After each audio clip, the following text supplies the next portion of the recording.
Hi friends, எல்லாருக்கும் வணக்கம். இன்னைக்கு நாம பார்க்கக்கூடிய வீடியோ ரொம்ப இம்பார்ட்டன்டான வீடியோ. எல்லாரும் ஓரளவு சிலபஸ் படிச்சு கவர் பண்ணிருப்பீங்க. Comparatively other subject social is too difficult to complete all of those. So அதனால வந்து பாக்ஸ் இன்ஃபர்மேஷன் மட்டும் ஒரு PDF கொடுத்தா ரொம்ப யூஸ்ஃபுல்லா இருக்கும் அப்படிங்கிறதுனால இன்னைக்கு பாக்ஸ் இன்ஃபர்மேஷனோட வந்திருக்கேன். மேக்ஸிமம் இதில் வந்து எவ்வளோ சீக்கிரம் உங்களுக்கு கொடுக்க முடியுமா within a week I try to give. வாங்க வீடியோக்குள்ளே போகலாம். ஃபஸ்ட்டு பாருங்கள், வரலாறு அப்படிங்கிறது என்ன அப்படின்னா கடந்த கால நிகழ்வுகளினுடைய கால வரிசையை தான் என்ன சொல்லுவோம் அப்படின்னா வரலாறு அப்படின்னு சொல்லுவோம். வரலாறு அப்படிங்கிறது என்னப்பா, கடந்த கால நிகழ்வுகளினுடைய கால வரிசையை தான் என்ன சொல்லுவோம் அப்படின்னா வரலாறுன்னு சொல்லுவோம். ஓகே, வரலாறு அப்படிங்கிற சொல் எதிலிருந்து பெறப்பட்டது அப்படின்னா ஹிஸ்டேரியா அப்படிங்கிற சொல்லிலிருந்து பெறப்பட்டது. அந்த ஹிஸ்டோரியா அப்படிங்கிறதுனுடைய பொருள் என்ன அப்படின்னா விசாரிப்பதன் மூலம் கற்றல் அப்படின்னு அர்த்தம். அதாவது வரலாறு அப்படிங்கிற சொல் கிரேக்க சொல்லான ஹிஸ்டோரியா அப்படிங்கிறதுலேருந்து பெறப்பட்டது. அதனுடைய பொருள் என்ன அப்படின்னா விசாரிப்பதன் மூலம் கற்றல் அப்படிங்கிறது பொருள். சரிங்களா? அடுத்து நாணயவியல் அப்படிங்கிறது என்ன அப்படின்னா நாணயம் அதன் வரலாறு சார்ந்த அறிவியல் சார்ந்த ஒரு துறை தான் என்ன சொல்கிறோம் அப்படின்னா நாணயவியல் அப்படின்னு சொல்கிறோம். அடுத்து பாருங்க, கல்வெட்டியல். கல்வெட்டுகளில் பதிவு செய்யப்பட்ட செய்திகளை ஆராய்வதற்கான துறை தான் எது அப்படின்னா கல்வெட்டியல். அடுத்து பாருங்க, தம்மா. தம்மா அப்படிங்கிறது என்ன அப்படின்னாப்பா பிராகிருத மொழிச்சொல். தம்மாங்கிறது பிராகிருத மொழிச்சொல். இது சமஸ்கிருதத்தில் வந்து எப்படி அழைச்சாங்க அப்படின்னா தர்மா அப்படின்னு அழைச்சாங்க. இதனுடைய பொருள் என்ன அப்படின்னு பார்த்தீங்கன்னா அறநெறி அப்படின்னு. அதாவது தம்மா அப்படிங்கிறது என்ன அப்படின்னா பிராகிருத மொழிச்சொல். இதை சமஸ்கிருதத்தில் எப்படி அழைச்சாங்க அப்படின்னா தர்மா அப்படின்னு அழைச்சாங்க. அதனுடைய பொருள் என்ன அப்படின்னா தர்ம நெறி அப்படிங்கிறது. அடுத்து பாருங்க, இந்திய தொல்லியல் துறை. இந்திய தொல்லியல் துறை அதனுடைய இங்கிலீஷ் வேர்ஷன் எப்படி இருக்குன்னா ஆர்கியாலஜிக்கல் சர்வே ஆஃப் இந்தியா அப்படிங்கிறது தான் அதனுடைய தொல்லியல் துறை இருக்கும். இந்த தொல்லியல் துறை வந்து எந்த வருடம் உருவாக்கப்பட்டது அப்படின்னா 1861ஆம் ஆண்டு அலெக்சாண்டர் கன்னிங்ஹாம் இந்த நில அளவையாளர் உதவியோட தான் என்ன பண்ணியிருக்காங்க அப்படின்னா இந்த இந்திய தொல்லியல் துறை வந்து நிறுவியிருக்காங்க. இந்திய தொல்லியல் துறை அப்படிங்கிறது என்ன அப்படின்னா ஏஎஸ்ஐன்னு சொல்லுவாங்க, ஆர்கியாலஜிக்கல் சர்வே ஆஃப் இந்தியா அப்படிங்கிறது. இது வந்து ஒரு நில அளவையாளர் அலெக்சாண்டர் கன்னிங்ஹாம் அப்படிங்கிற நில அளவையாளர் உதவியோட 1861ஆம் ஆண்டு உருவாக்கியிருக்காங்க. இதனுடைய தலைமையகம் எங்கே இருக்குது அப்படின்னா புதுடில்லியில் இருக்குது இந்த இந்திய தொல்லியல் துறையினுடைய தலைமையகம். அடுத்து பாருங்கள், செங்கற்களால் கட்டப்பட்ட சுவர்களை கொண்ட தானிய களஞ்சியம் ஹரியானா மாநிலத்தில் ராக்கி கற்கியில் கண்டுபிடிக்கப்பட்டது. இப்போ அங்கே பாருங்கள், தானிய களஞ்சியம் அப்படின்னா ஹரியானா வரும். அதே ஒரு பெண் சிலை அப்படின்னா மொஹஞ்சதரோ வரும். சரியா? நடனமாடும் பெண் சிலை வந்து மொஹஞ்சதரோ வரும். அதை மாதிரி அந்த குளம் அப்படிங்கிறது பெருங்குளமும் எதில் வரும்னா மொஹஞ்சதரோவில் வரும். ஆனால் தானிய களஞ்சியம் அப்படிங்கிறது எங்கே அப்படின்னா ஹரியானா மாநிலத்தில் உள்ள ராக்கி கற்கியில் கண்டுபிடிச்சிருக்காங்க. அதை என்ன சொல்லுவாங்க அப்படின்னா முதிர்ச்சி அடைந்த ஹரப்பா காலத்தை சார்ந்தது அப்படின்னு சொல்லுவாங்க. என்ன சொல்லுவாங்க அப்படின்னா இது முதிர்ச்சி அடைந்த ஹரப்பா காலத்தை சார்ந்தது அப்படின்னு. அடுத்து பாருங்க, மனிதர்கள் முதலில் கண்டுபிடிக்கப்பட்ட உலோகம் எது அப்படின்னா செம்பு. மனிதர்களால் முதலாக கண்டுபிடிக்கப்பட்ட உலோகம் எது அப்படின்னா செம்பை தான் என்ன சொல்லுவாங்கன்னா மனிதர்களால் முதலில் கண்டுபிடிக்கப்பட்ட உலோகம். அடுத்து பாருங்க, தீப்பெட்டியை பயன்படுத்தாமல் நெருப்பை உருவாக்கும் பழக்கம் நீலகிரி மாவட்டத்தில் இன்றைக்கும் சில கிராமங்களில் இருக்குது அப்படின்னு சொல்கிறாங்க. அதாவது தீப்பெட்டி யூஸ் பண்ணாமல் கல்லை யூஸ் பண்ணி நெருப்பை உண்டாக்குற பழக்கம் வந்து நீலகிரியில் இருக்குது. சரியா? அடுத்து பாருங்கள், மானுடவியல். மானுடவியலை இங்கிலீஷ் டேர்மில் என்ன சொல்லுவாங்க அப்படின்னா ஆந்த்ரோபாலஜி அப்படின்னு சொல்லுவாங்க. அதாவது மனிதர்களுடையும் அவர்களின் பரிணாம வளர்ச்சியையும் பற்றி படிப்பது தான் என்ன சொல்லுவோம் அப்படின்னா மானுடவியல் அப்படின்னு சொல்லுவோம். இந்த மானுடவியல் அப்படிங்கிற சொல் வந்து 2 கிரேக்க வார்த்தையிலேருந்து வந்ததுப்பா. ஃபஸ்ட்டு வந்து ஆந்த்ரோப்ஸ். அந்த ஆந்த்ரோப்ஸ் அப்படின்னா என்ன அப்படின்னா மனிதன். லோகோஸ் அப்படின்னா அவனுடைய எண்ணங்கள். அதாவது மனிதனுடைய எண்ணங்கள் அவனுடைய தன்மைகளை பற்றி படிக்கிறத என்ன சொல்லுவாங்க அப்படின்னா மானுடவியல்னு சொல்லுவாங்க.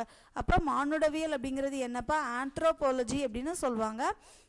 அந்த ஆந்த்ரோபாலஜி ஆந்த்ரோப்ஸ் அப்படின்னா மக்கள், லோகோஸ் அப்படிங்கிறது என்ன அப்படின்னா அவங்களுடைய எண்ணங்கள். அவங்களுடைய எண்ணங்களை பற்றி படிக்கிறதுக்கு பேர் தான் என்ன பேர் அப்படின்னா மானுடவியல்னு அர்த்தம்.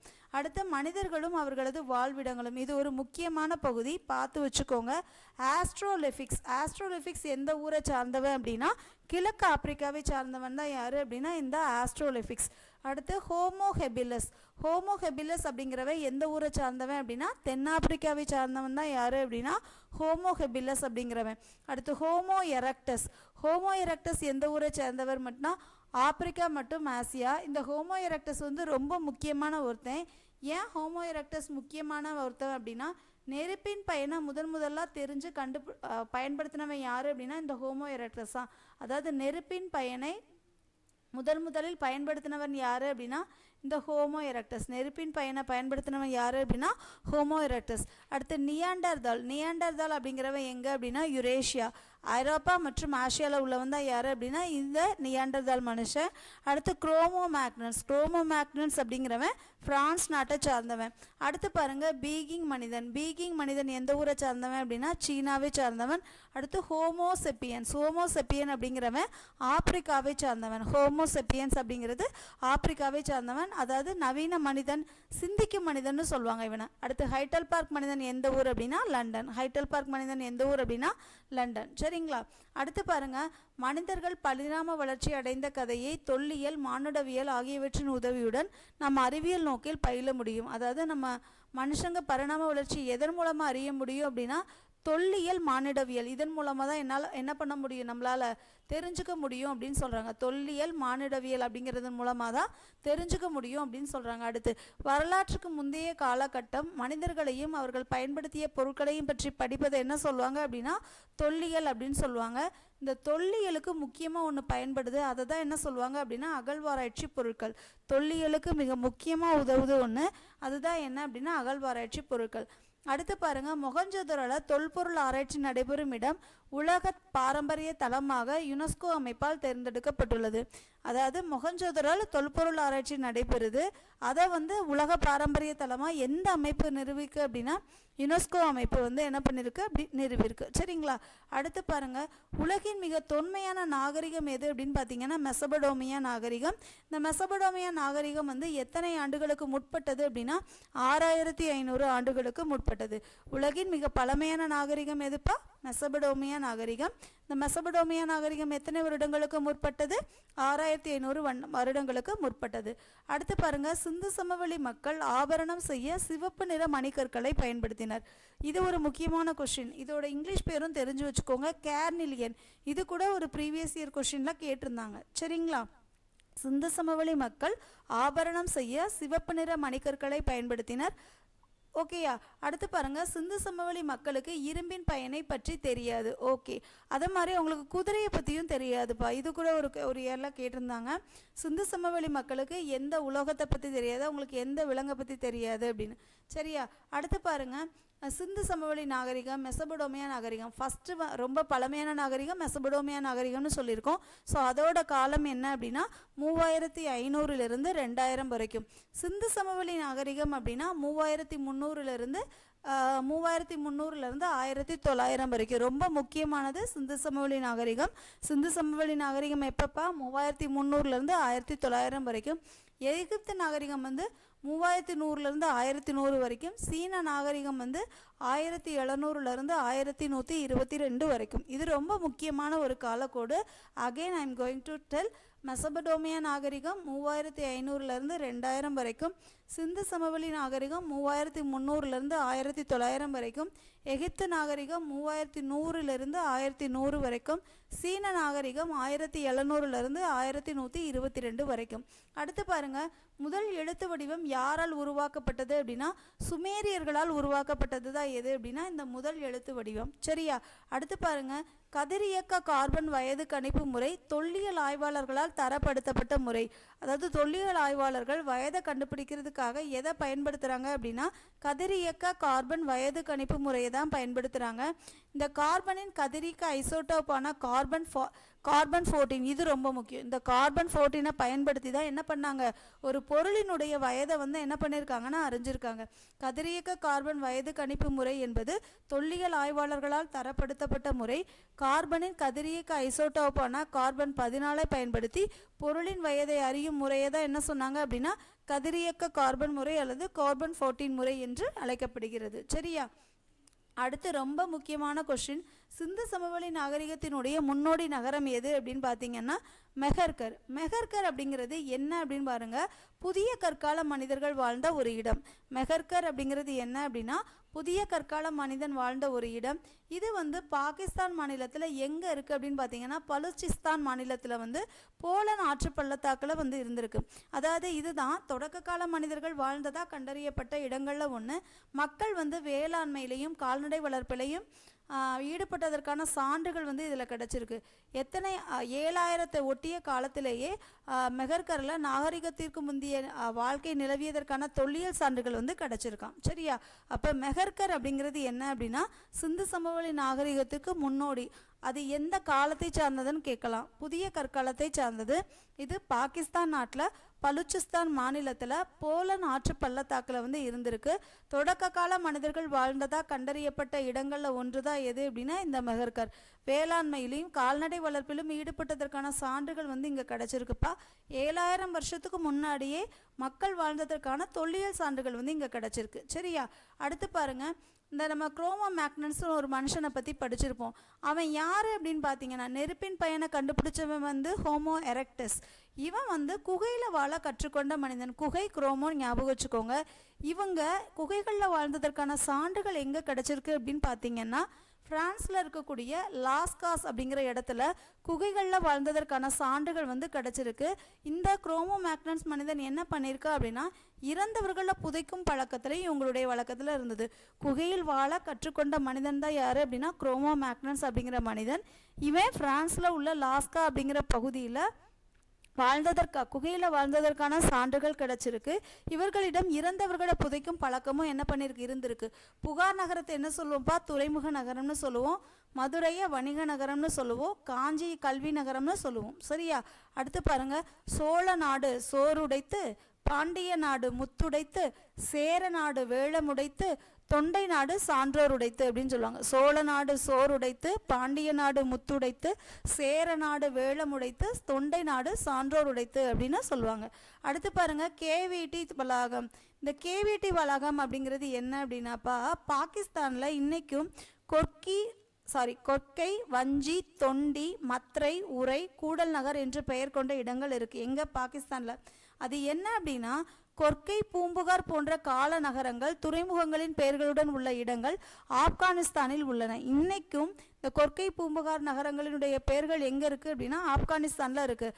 அது மட்டும் இல்லாமல் ஆப்கானிஸ்தானில் உள்ள காவிரி, பொருன்ஸ் மற்றும் பாகிஸ்தானில் உள்ள ஆறுகளான காவிரி, வாலா, பொருணை ஆகிய பெயர் சொற்கள் முழுமையாக பிரதிபலிக்கிறது. இந்த பெயர் சொற்கள்லாம் என்ன அப்படின்னா முழுமையாக பிரதிபலிக்குது அப்படின்னு சொல்கிறாங்க. கேவிடி துறைமுகம் அப்படின்னா கொற்கை, வஞ்சி, தொண்டி இதெல்லாம் வந்து எங்கே இருக்கான் பாகிஸ்தானில் இன்றைக்கும் இருக்குது.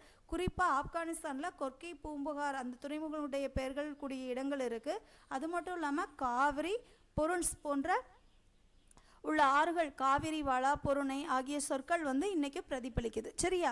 அடுத்து பாருங்க, வேத காலம். வேத காலத்தினுடைய காலகட்டம் என்ன அப்படின்னா 1500 600. அந்த டைமில் தான் என்ன பண்ணாங்க அப்படின்னா வேதங்கள் அப்படிங்கிற பெயரை வந்து பெற்றது. எந்த வருடத்தில்? 1500 600க்கும் இடைப்பட்ட காலத்தில். அடுத்து பாருங்க, சபா. சபா அப்படிங்கிறது என்ன அப்படின்னா மூத்தோர்களை கொண்ட மன்றத்தை தான் என்ன சொல்லுவோம் அப்படின்னா சபான்னு சொல்லுவோம். சமிதி அப்படிங்கிறது மக்கள் அனைவரையும் கொண்ட பொதுக்குழு தான் என்ன அப்படின்னா சமிதி. சபா அப்படிங்கிறது மூத்தோர்களை கொண்ட மன்றம். சமிதி அப்படிங்கிறது மக்கள் அனைவரையும் கொண்ட பொதுக்குழு. அடுத்து பாலி அப்படிங்கிறது இது ஒரு வகை வரி. ஒருவர் தனது விவசாய மகசூலில் அல்லது கால்நடைகளில் 1/6 ஒரு பங்கை வரியாக செலுத்த வேண்டும். பாலிங்கிறது ஒரு வகை வரி, அதாவது 1/6 ஒரு பங்கு வரியாக செலுத்தணும். எப்படின்னு பார்த்தீங்கன்னா விவசாய மகசூலாக இருக்கட்டும், அப்படி இல்லை அப்படின்னா கால்நடையில் உள்ள வரியாக அவங்க வந்து என்ன பண்ணியிருக்கணும் செலுத்தியிருக்கணும். ஓகேயா? அடுத்து பாருங்க, பெருங்கற்காலம். பெருங்கற்காலத்தை என்ன சொல்லுவோம் அப்படின்னா ஆங்கிலத்தில் மெகதலிக் ஏஜ் அப்படின்னு சொல்லுவோம். பெருங்கற்காலத்தை என்ன சொல்லுவோம் அப்படின்னா மெகதலிக் ஏஜ் அப்படின்னு சொல்லுவோம். பெருங்கற்காலத்தை என்ன சொல்லுவோம் அப்படின்னா மெகதலிக் ஏஜ் அப்படின்னு அழைப்போம். மெகதலிக் அப்படிங்கிறது கிரேக்க சொல். சரியா? மெகதலிக்ங்கிறது என்ன வேர்டுப்பா? கிரேக். மெகா அப்படின்னா என்ன? பெரிய. லித் அப்படின்னா கல். இறந்தவர்களை புதைத்த இடங்களை கற்பலகை கொண்டு மூடியதால் பெருங்கற்காலத்தை என்ன சொல்லுவோம் அப்படின்னா பெருங்கற்காலம் அப்படின்னு சொல்லுவோம். அதாவது மெகதலிக் ஏஜ் அப்படிங்கிறது மெகதலிக் அப்படிங்கிறது கிரேக்க சொல், மெகா அப்படிங்கிறது பெரிய, லித் அப்படிங்கிறது கல் அப்படின்னு பொருள் பெறும். சரியா? அடுத்து பாருங்க, தீபகற்ப இந்தியாவிலிருந்து எஃகு ரோம் ஏற்றுமதிக்கு செய்யப்பட்டது. தீபகற்ப இந்தியாவிலிருந்து நம்ம எதை ஏற்றுமதி செஞ்சுருக்கோமா? எஃகை ஏற்றுமதி செஞ்சுருக்கோமா? அலெக்சாண்டரியா துறைமுகத்தில் இவற்றின் மீது வரி விதிக்கப்பட்டுள்ளது அப்படின்னு யார் சொல்கிறா அப்படின்னா பெரிப்ளஸ் அவர்கள் சொல்கிறாரு. அலெக்சாண்டரியா துறைமுகத்தில் வந்து இதில் வந்து என்ன பண்ணியிருக்காங்க அப்படின்னா வரியெலாம் விதிச்சிருக்காங்க அப்படின்னு யார் சொல்கிறா அப்படின்னா பெரிப்ளஸ். இதெல்லாம் ரொம்ப ரொம்ப இம்பார்ட்டன்ட். சரியா? இப்போ லாஸ்ட்டில் குரூப் 4 கொஸ்டின்லாம் பார்த்தீங்கன்னா சோஷியலில் வந்து மேக்ஸிமம் 5 to 6 கொஸ்டின் வந்து they are directly taken by do you know about box information alone. So அதனால தான் பாக்ஸ் இன்ஃபர்மேஷனுக்கு இம்பார்ட்டன்ட் கொடுக்கணும்னு சொல்கிறது. சரியா? அடுத்து 4 வேதங்கள் அப்படிங்கிறது என்ன அப்படின்னா ரிக், யஜு, சாம, அதர்வண வேதம். மோட்சம் அப்படிங்கிறது பிறப்பு மற்றும் இறப்பின் சுழற்சியிலிருந்து விடுதலை பெறுவது தான் என்ன சொல்லுவோம் அப்படின்னா மோட்சம் அப்படின்னு சொல்லுவோம். அடுத்து பாருங்க, அழித்து எரித்து சாகுபடி செய்யும் வேளாண் முறை. இது ஒன்றும் இல்லைப்பா, ஒரு இடத்துல வேளாண்மை செய்வாங்க, அந்த இடத்துல வந்து என்ன பண்ணுவாங்க, வேளாண்மை செய்த பிறகு அந்த இடத்துல வந்து என்ன பண்ணிடுவாங்க அப்படின்னா எரிச்சிட்டு அந்த இடத்த வந்து கைவிட்டுட்டு இன்னொரு இடத்துல போய் சாகுபடி செய்வாங்க. அதை தான் என்ன சொல்லுவாங்க அப்படின்னா அழித்து எரித்து சாகுபடி செய்யும் வேளாண்மை முறை அப்படிங்கிறது. வேத காலத்தை வந்து 2 வகையாக பிரிக்கலாம். தொடக்க வேத காலம், பின் வேத காலம். தொடக்க வேத காலம்ங்கிறது 1500 1000 வரைக்கும், பின்வேத காலம் அப்படிங்கிறது 1000 600 வரைக்கும் இருக்கக்கூடியதாக என்ன சொல்கிறோம் அப்படின்னா வேத காலம் அப்படின்னு சொல்கிறோம். அடுத்து பாருங்கள், இடைவெளி நடுவு வழி. உலக சுகங்களின் மீது தீவிர பற்றும் இல்லாமல் அதே சமயம் கடுமையான தவ வாழ்க்கையை மேற்கொள்ளாமல் இருப்பது. இது ரொம்ப முக்கியமானது. இடைவெளி, அதாவது நடுவு வழி நிலைமை அப்படிங்கிறது என்ன அப்படின்னா அதாவது நமக்கு வாழ்க்கையிலையும் பெருசாக பற்று இருக்காது, அதுக்காக வந்து இவங்க வந்து தியானம் சாமியாராக ஆயிருப்பாங்களான்னு கேட்டால் அவங்களும் கிடையாது. சரியா? அதுதான். அடுத்து பாருங்க, இந்தியாவின் தேசிய குறிக்கோள் எதிலிருந்து பெறப்பட்டது? சத்தியமேவே ஜெயதே அப்படிங்கிற உண்டக உபனிஷத்திலிருந்து எடுக்கப்பட்டது. அடுத்து பாருங்க, புவியியல் பரப்பு வட இந்தியா. காலப்பகுதி என்ன அப்படின்னா இரும்பு காலத்தினுடைய காலகட்டம் என்ன? 1500 600 வரைக்கும். அதற்கான சான்றுகள் எதில் கிடச்சிருக்கு அப்படின்னா வேத கால இலக்கியங்களில் கிடச்சிருக்கு. நாகரிகத்தினுடைய இயல்பு என்ன அப்படின்னா கிராம நாகரிகம் அப்படிங்கிறது. சரிங்களா? அடுத்து சிந்து சமவெளி நாகரிக மக்களை பற்றி கொடுத்துருக்காங்க.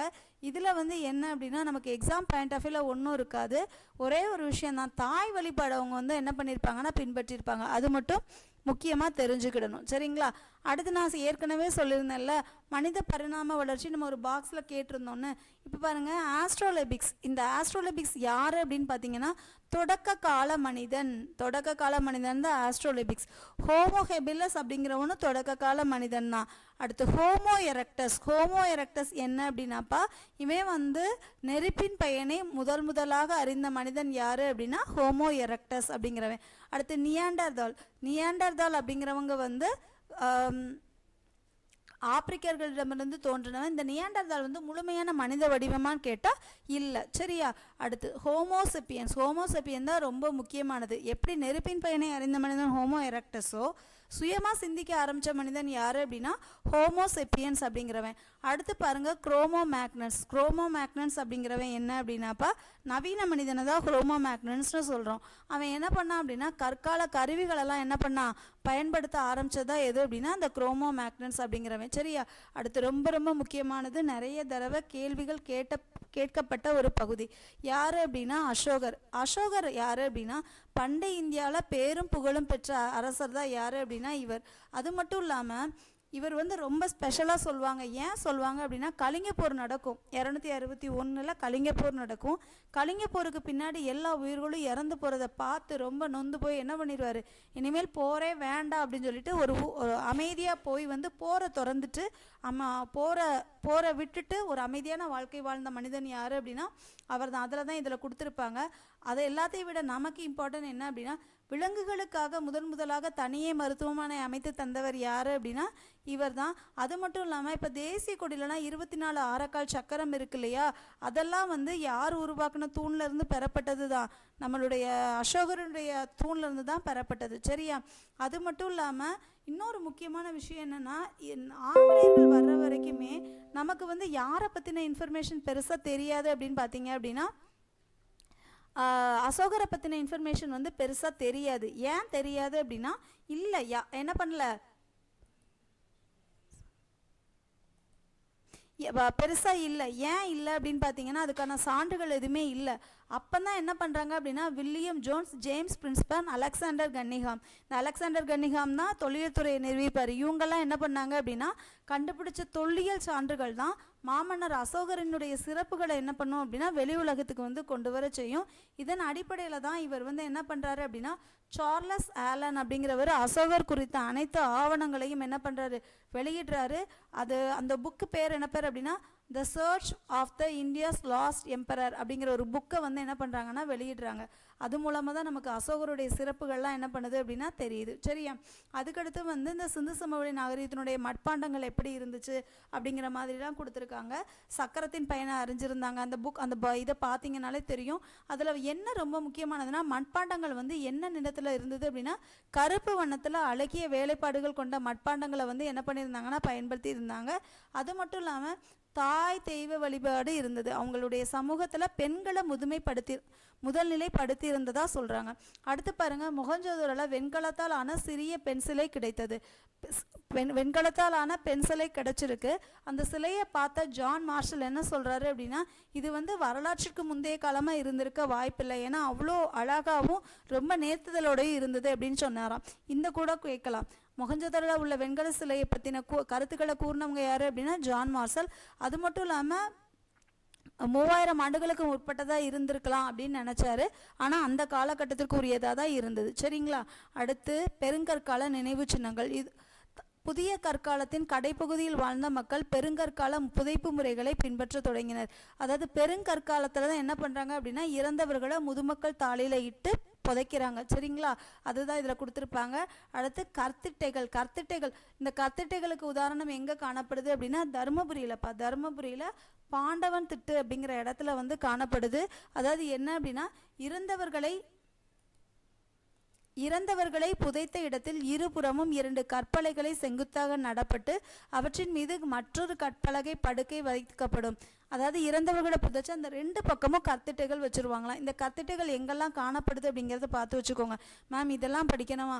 பாக்ஸ் இன்ஃபர்மேஷன் எல்லாம் தெரிஞ்சு வச்சுட்டு போகணும். கண்டிப்பாக படிச்சுதாகணும். வீரராகபுரம் காஞ்சிபுரம் மாவட்டம், கும்மாளமருதுப்பட்டி திண்டுக்கல் மாவட்டம், நரசிங்கம்பட்டி மதுரை மாவட்டம். எங்கே? வீரராகபுரம் காஞ்சிபுரம் மாவட்டம், கும்மாளப்பட்டி திண்டுக்கல் மாவட்டம், நரசிங்கம்பட்டி மதுரை மாவட்டம். இந்த இடங்களெல்லாம் வந்து என்ன பண்ணுது அப்படின்னா காணப்படுது. அது மட்டும் இல்லாமல் உப்பாற்றின் 2 கரைகளிலும் பழங்கால வாழ்விடங்கள் இருந்ததை சுட்டி காட்டுகின்றன. மதுரையில் நரசிங்கம்பட்டியிலையும் ஈரோடுல குமரிக்கல் பாளையத்திலையும் கொடுமணல்லையும் நிறைய நினைவு தூண்கள் வந்து இருக்கிறதா சொல்கிறாங்க. அதுக்கப்புறம் வந்து புலிமான் கோப்பை கல்வெட்டு. இந்த புலிமான் கோப்பை வந்து ரொம்ப ஸ்பெஷல். மூவேந்தர்கள் பற்றின குறிப்புகள் இதில் தான் காணப்படும். இது ரொம்ப முக்கியமான கேள்வி. இது எந்த நூற்றாண்டை சார்ந்தது அப்படின்னா 3ஆம் நூற்றாண்டை சார்ந்தது. ஸோ அதுவும் ரொம்ப இம்பார்ட்டன்ட். இருந்து போன வீரரின் நினைவை போற்றும் வகையில் நடப்படும் கற்கள் தான் நடுக்கற்கள் ஆகும்.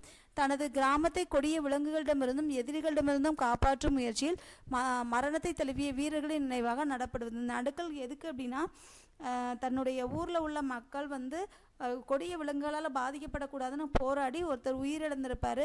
ஸோ அவரை பற்றின நிகழ்ச்சி தான் வந்து அவங்களுக்காக தான் என்ன பண்ணுவாங்க அப்படின்னா இந்த நடுகள் வந்தே விடுவாங்க.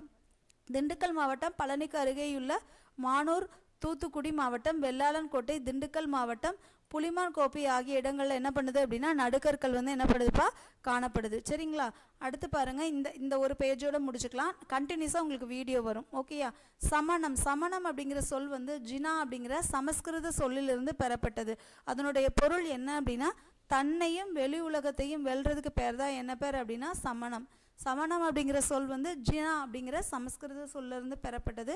சமணம் அப்படின்னா தன்னையும் வெளி உலகத்தையும் வெல்றதுக்கு பேர் தான் என்ன பேர் அப்படின்னா சமணம். அடுத்து கர்மா அல்லது கர்ம வினை. கர்மானா தெரியும்ல, ஆல்வேஸ் வி யூஸ் டு டெல்னா கர்மா பூமரங் அப்படின்னு. கர்மா இப்பிறவியில் ஒருவர் செய்யும் செயல்களே அவருடைய இப்பிறவியின் பிற்பகுதியின் வாழ்க்கையும் அடுத்த பிறவியில் அவர் வாழப்போகும் வாழ்க்கையும் தீர்மானிக்கிறது என்ற நம்பிக்கையை தான் என்ன சொல்லுவோம் அப்படின்னா கர்மா அப்படின்னு சொல்லுவோம். அடுத்து மகாவீரரின் தலைமை சீடர் யார் அப்படின்னா கௌதம சுவாமி. இந்த கௌதம சுவாமி அவர்கள் தான் என்ன பண்ணார் அப்படின்னா மகாவீரரினுடைய போதனைகளை வந்து தொகுத்தாரு. இதனுடைய பெயர் என்ன? நம்ம கௌதம சுவாமி தொகுத்த போதனைகளுடைய பெயர் என்ன பேர் அப்படின்னா கௌதம சித்தாந்தம். மகாவீரருடைய தலைமை சீடர் யார் அப்படின்னா கௌதம சுவாமி. மகாவீரருடைய போதனைகளை வந்து இவர் வந்து தொகுத்தாரு. அதனுடைய பெயர் என்ன அப்படின்னா ஆகம சித்தாந்தம். அடுத்து பௌத்த மாநாடுகள் நடைபெற்ற இடங்கள் ரொம்ப முக்கியமானது. இதுக்கு வந்து முதல்ல வந்து ராஜகிரகம், ரெண்டாவது வந்து வைஷாலி, மூன்றாவது பாடாலிபுத்திரன், நான்காவது காஷ்மீர். இது நாங்கள் படிக்கும்போது எப்படி ஒரு ஷார்ட்கட் வச்சுக்கிட்டோம்னா, ராஜா வைஷாலியை கூட்டிகிட்டு பாட்டு பாடிட்டே காஷ்மீர் போனார் அப்படின்னு சொல்லி ஞாபகம் வச்சுக்குவோம். ராஜா வந்து வைஷாலியை கூட்டிகிட்டு பாட்டு பாடிக்கிட்டே காஷ்மீர் போனார் அப்படின்னு ஞாபகம் வச்சுக்குவோம். ஸோ மறக்காதுங்கிறதுக்காக. பேராணை, அரசரால் உயர் பதவியில் இருப்பவரால் வெளியிடப்படும் ஆணை அல்லது பிரகடனம் தான் என்ன அப்படின்னா பேராணை அப்படிங்கிறது. இடைவெளி அல்லது நடுவுநிலை வழி, இது ஏற்கனவே நம்ம சொன்னதானே. எந்த ஒரு விஷயத்தில் பெருசாக இன்ட்ரெஸ்ட் இருக்காது, அதுக்காக அவங்க வந்து கடுமையான தவ வாழ்க்கையை மேற்கொள்வாங்களாம் கேட்டால் இல்லை. அந்த மாதிரி இருக்கிறவங்கள தான் என்ன சொல்லுவோம்னா இடைவெளி அல்லது நடுவழின்னு சொல்லுவோம். இந்த வீடியோ வந்து உங்களுக்கு ரொம்ப ரொம்ப யூஸ்ஃபுல்லாக இருக்கும் அப்படின்னு நம்புகிறேன். கண்டினியூஸாக வீடியோ கொடுத்துடலாம். இதில் மொத்தமே ஒரு 10 பார்ட் பக்கத்தில் போட்டோம் அப்படின்னா 6 to 12 வந்து கண்டினியூஸாக கம்ப்ளீட் ஆயிரும். எக்ஸாமுக்கு முன்னாடி it is possible to upload. ஓகேயா? இந்த வீடியோ யூஸ்ஃபுல்லாக இருந்துச்சுன்னா லைக் கொடுங்க. நீங்கள் கொடுக்குற ஒவ்வொரு கமெண்ட்டுமே நெக்ஸ்ட் வீடியோஸ் நிறைய போடுறதுக்கு ஹெல்ப்ஃபுல்லாக இருக்கும். Thank you friends. அடுத்து ஒரு நல்ல வீடியோ